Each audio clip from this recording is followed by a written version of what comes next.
discuss what I believe can be gleaned from this column, just some of my insights and what I take from this, as since I consider it scripture, I present to you my take on its lessons for us. So lines 1 to 21 of column 2 are completely absent from the parallel account of Enoch chapter 106. Here we see Lamech tells a story from his own perspective in great detail, whereas Enoch, in the book of Enoch, chapter 106, tells the story from his perspective and significantly condenses the material. So what takes only 3 verses in the book of Enoch to say takes up an entire column in this book of Lamech. Now, the name of Lamech's wife in this scroll is Batinos, and that is a connection with the book of Jubilees.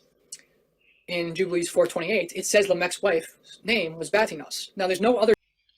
Now, I saw a Histros video, and he was talking about Lamech being like the mechanical man, and it made me think of Charles Manson, the mechanical man, and certainly, of course, the Charles Bronson movie, The Mechanic, and many other things through history to do with this idea. George Stevenson came to mind straight away. And I thought, if we're going to look at the origins of these things, and with the work of Thomas Carberry too in mind, I'm always looking at these sort of Latin, maybe Basque names, and strange enough, this one links to Albania, and we know Albania, but look where it just so happens. Now, this is just a plain old Google search, and the first result is flag banners in Hamilton. So people who would know my work, and it just happens to be in 229 King Street, but also 249. It's a bit interesting, isn't it? Quite a bit of a establishment, no doubt, but certainly linking to Albania. Yes, the first search of Patino wife of I did, because that's a rare book. That's from the book of Lamech that guy's talking about in that video I showed.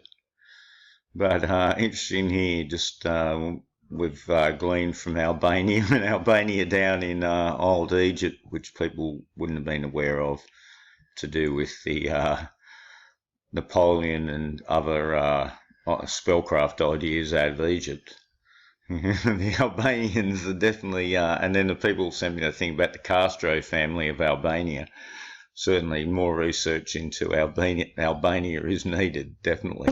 When I've got time, I will do some. Now, just typed in Batinos Bible and got a Google book search, and gee, it brought up some interesting little text here. I, John, and Jesus Christ was in the life that is called Batinos. And just for the mouth of God, maybe, and for the true monpot of Jesus Christ, the tri-limon pot of Jesus Christ. I'm not really sure what that means exactly. Somebody may pull us out of a rut here, but there's definitely Batinos right there. So very interesting days indeed. Thanks, Histros, for pushing the goalposts so high in knowledge, that's for sure.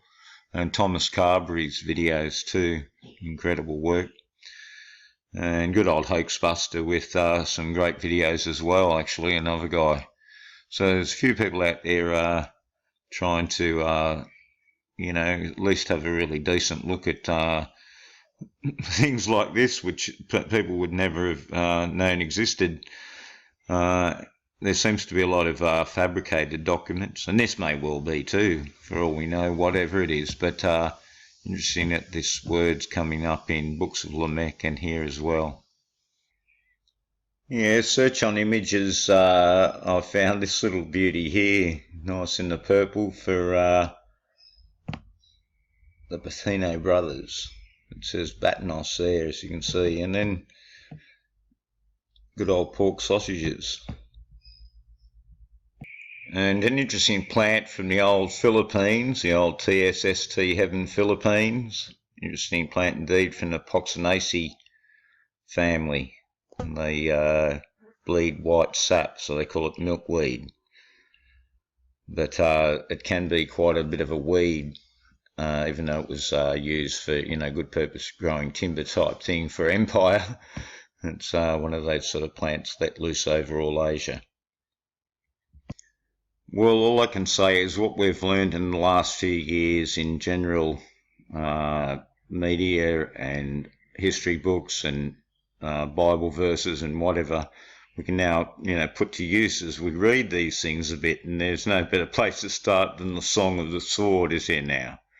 Now, one time we would have thought, well, sword, Ivanhoe, Robin Hood, it's all good swords. They're, when you're a child, they push, the idea of those people gallant and heroes of the past idea, and they all had swords, so that was what we associated with them. But now we know that this has a whole other meaning here, and no wonder he's lamenting Lamech, and the La, which is feminine, and then Mech too, I sort of noticed, where it's the curse of Cain. This is where the study's heading now anyway, and looking at things a little bit deeper than we did before, because as I said, we should have some new eyes to see with, shouldn't we, rather than still looking at everything as we did in the past. So what a nice little sleeper cell they've got here, the Book of the Wars of the Lord. Many others, of course, attached to the whole Old Testament. So many things they bring out, like Enoch books and other sort of ideas of Magog and Gog, and it's endless spellcraft, of course, attached to it by the printing press owners especially, as they make a lot of money selling books here. As you can see, the mysterious biblical book of Jasher. We have Joseph Barber, Light of the Foot. So look out, this could be the next Dead Sea Scroll that they dig up, no doubt, in Amorite territory, no doubt. The Book of the Wars of the Lord. Now that will really cause a bit of dialectic now, won't it? So here's an unnamed book in Exodus, so they can always revive this one too. Oh, plenty to add, especially now in the new internet world, and able to say, look, stunning find here in the hills of wherever, especially in that little region there, Syria and Israel, of course, and Jordan. Now, the Torah hasn't been a very marvellous method of control over populations. Look what we have here, Student Gill on the authorship of the Torah, and that Moses and the other forefathers have written other books. Now, isn't that just so nice? So we've got a total page full, no doubt, of strange books they can find in strange places for the next how many years, and everyone's going to be amazed, or whatever, at some stage, to some degree anyway.